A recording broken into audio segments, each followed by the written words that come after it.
I had a few minutes, so I thought I would just kind of pop on and see where you're at with your holiday shopping.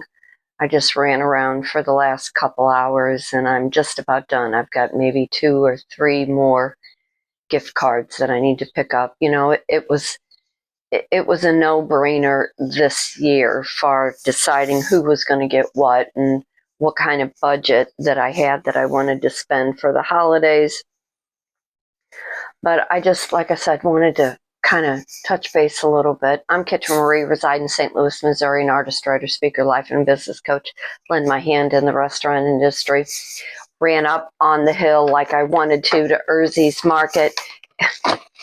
People, gold right here, Gigulanias. They're $8.99, 16 ounces. You get a pound of sesame seed cookies. I'm telling you, you don't know what you're missing. If you get a chance, go on up to URZI's. Tell Mrs. URZI that you heard about her in her store on YouTube. Picked up a couple other little Christmas gift things there. But where are you at with your holiday shopping, and how are you feeling about this time of year?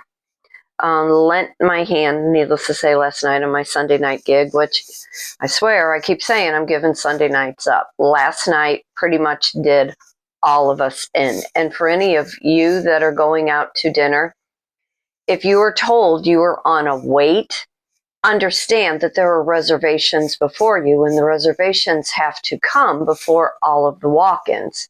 And just because you see open tables, take into consideration how many people are actually on the floor.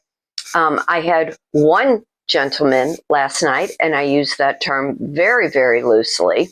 After he had yelled at the hostess, he chose to yell at me because there were open tables and he could not be seated.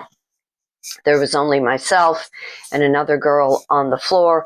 At that particular time, we each had 8 tables. So last night pretty much did all of us in. By the end of the night, we were glad the evening was over, and we had pretty much had said, thank God this is the week of Christmas, because this will kind of lend into the first week in January, and then things will plummet off. And then we all assess life at that point in time.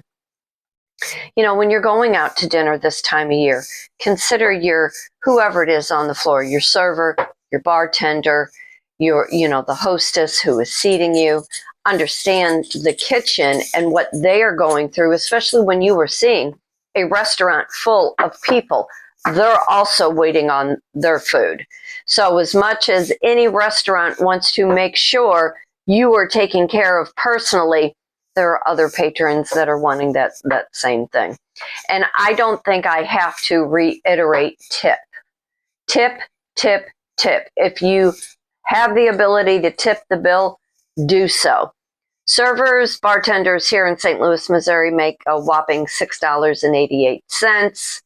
I get paid more at my second job, but I'm trying to balance out where life is better suiting me at the moment.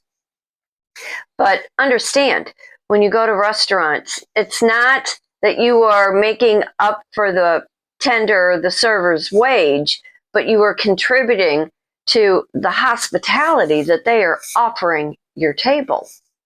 So last night, when the night was over, I was never so glad in my entire life. And I keep saying I so went out of this industry. It is not the same like it used to, and it's not fair, not only to the house, the restaurant in itself, but the staff involved. We get berated more than we should. It also comes from a generation who wants something now when they want it, and they feel entitled, and they don't care about anybody else except the experience that they are expecting to have.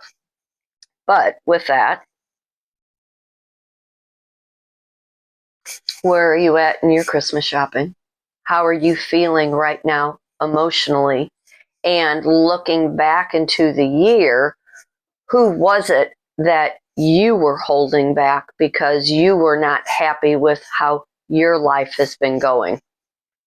Who is it that you made to feel like they were less than because your expectation of what you believe life to be didn't meet your standard. You know, we get in these relationships, and especially new relationships, we have all these expectations of what we are wanting in life and what we are hoping to build, you know, within the goal of the relationship. You know, is it long term? Is it short term? Is it just for the time being?